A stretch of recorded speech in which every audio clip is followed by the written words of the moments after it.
and to follow in Dad's footsteps. I mean, that must mean, you know, obviously we talked to him a lot about his role in your life, in your career, but to follow in his footsteps, how much would that mean? To follow in his footsteps, to follow in all the greats. You know, this is what a fighter wants to achieve in his career, to be able to say, yeah, I did it, to have a legacy, to have kids coming up and looking up and saying, I want to be like that guy. And this is the ticket. This is the ticket. Having that belt puts me in a position to then go and clean up these divisions, middleweight, super middleweight. There's a lot of great fights to be had out there. And just because I'm fighting for the super middleweight title doesn't mean that I'm forever going to be restricted to the super middleweight division, because obviously there are super fights there to be made in the middleweight division. Is Golovkin the one that you really want?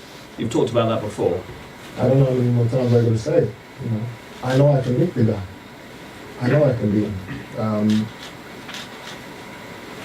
Great power. That's what that man brings to the table. But you know, I've sparred with heavyweights. I've taken beatings throughout my entire career from massive guys who Golovkin would never punch harder than. So the fact that he can punch doesn't affect me. It doesn't scare me.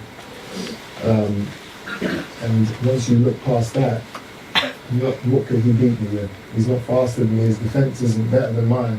You know, this is a man who openly says he likes getting hit. He likes, you know, he's not hard to hit.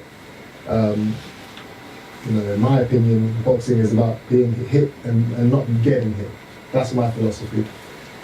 He obviously doesn't share that. So a huge fight to be made in the future, and obviously we've got my old arch nemesis, Billy Joe Saunders at middleweight. That's another fight that I want and will not stop until I get. Is that an itch that you can't help scratching? That's exactly what it is. It's you know, it's a right, it's a wrong that I have to get right. You know, it's always hard when, especially when you have a loss and you don't feel like you really lost the fight. And you know that you're the better fighter. So that's a fight that has to be made at middleweight at some point. And now that we've got this platform here in ITV, there's no reason why these fights can't be made this year. www.itvboxoffice.co.uk. Go there now and register for the fight a week tomorrow.